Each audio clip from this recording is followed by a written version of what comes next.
Dame i gospodo, dragi prijatelji, Aranđelovčani, Srbija je zemlja koja se na početku 21. veka nalazi na raskršću dva puta. Jedan je put koji nas vodi napred, put reformi i boljeg života za naše građane, za seljake, za žene i decu, put budućnosti u koju verujemo.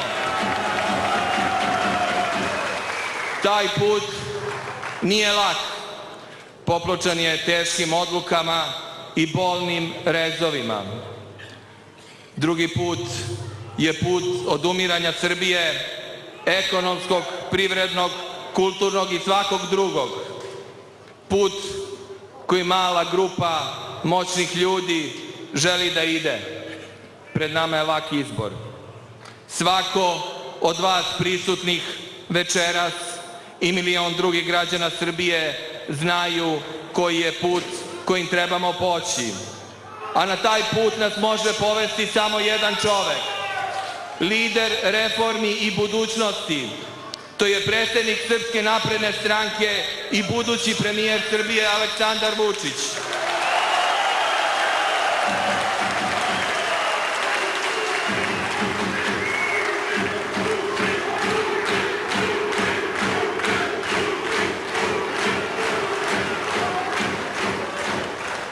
Kao što je Aleksandar Vučić pokrenuo Srbiju, tako smo i mi u lokalnoj samoupravi sledili njegov primer i upustili se u odlučnu borbu za našu opštinu. Uspeli smo da rešimo jedan od najvećih problema i posle skoro decenijske agonije otvorili autobusku stanicu. Aranđelovac danas ima modernu autobusku stanicu. Hrabro smo odlučili da krenemo u velike infrastrukturne radove bez jednog dinara kredita. Nismo se zaduživali, a u infrastrukturu smo za nešto više od jedne građevinske sezone uložili blizu 5 miliona evra. Završili smo 4. fazu rekonstrukcije glavne ulice. Završili smo fabriku vode i rešili jedan od velikih problema kada je u pitanju kvalitet života naših sugrađana. Ravnomerno smo ulagali u selo i grad. Asfaltirali smo puteve, postavljali vodovodnu mrežu, obnavljali domove kulture, sportske terene. Uspeli smo da subvencijama u poljoprivredi prvi put posle dužeg niza godina zaustavimo pad stočnog fonda.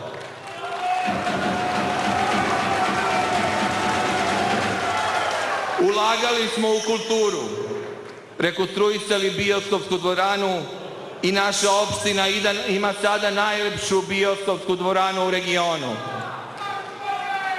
Mnogi se danas zalažu za porodične vrednosti i socijalnu politiku. Mi smo pre samo nekoliko dana uručili ključeve za 14 stanova socijalno ugroženim porodicama i tada smo obećali da ćemo nastaviti sa projektima zbrinjavanja onih kojima je pomoć najpotrebnija, jer se borimo i brinemo za svaku porodicu. Povećali smo stipendije studentima jer borba za budućnost je borba za obrazovanje i za šansu mladima da rade i da napreduju. Borimo se za nova radna mesta i po prvi put u našem budžetu je uvedena stavka za nezaposlene. Tako ćemo u 2014. godini u skladu sa lokalnim akcionom planom za zapošljavanje podstaknuti otvaranje novih radnih mesta.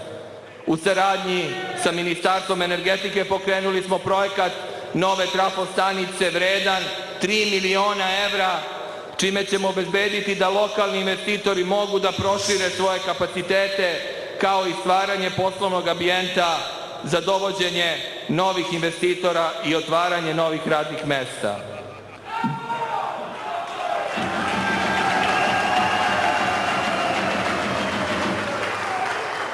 Današnje vreme nije vreme velikih obećanja i malih rezultata. Današnje vreme je vreme rada i borbe. borbe za reformu, za nova radna mesta, za menjanje sistema koji je uništio našu privredu, borbe za rešavanje problema, za konkretne poteze koje će doneti dobro građanima. I zato molim Aranđelovčane da se 16. marta samo sete šta smo uradili u prethodnih 1,5 godina. Molim sve građane Srbije da se samo sete kako je jednom jedan čovek odlučno rekao ne korupciji, kriminalu i padu životnog standarda građana. Čovek koji se suočio sa najtežim odlukama i najrizičnijim potezima u modernoj političkoj istoriji Balkana. Čovek koji je lider za 21. vek i predvodnik talasa reformi. Čovek koji je vratio nadu Srbiji. Čovek čija se reč sluša sa pažnjom i čijoj se reči veruje. Međutim, koliko god bio snažan, odlučan i siguran, iskren i pošten, jedan čovek ne može sam. Zato 16. marta moramo svi zajedno da pomognemo. I zato 16. marta svom snagom za reforme Aleksandar Vučić, budućnost u koju verujemo.